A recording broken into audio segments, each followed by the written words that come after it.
Samantala, nakabitin pa rin kung ano ang naghihintay na hakbang ng Malacanang laban sa Prime Water na pag-aari ng pamilya Bilyar matapos ang isinumeteng rekomendasyon ng Local Water Utilities Administration o LUA sa kanilang ginawang investigasyon.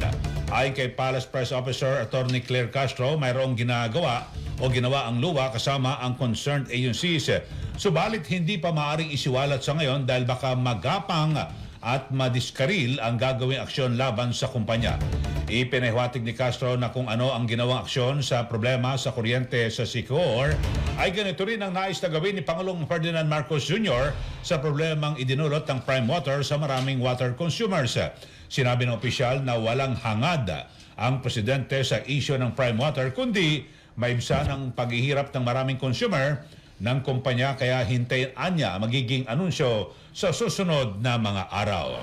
Matatanda ang pinaimbestigahan ng presidente ang Prime Water matapos magreklamo ang mga opisyal ng lalawigan ng Bulacan dahil sa pangit umanong serbisyo ng Prime Water at mataas din ang singil sa konsumo sa tubig.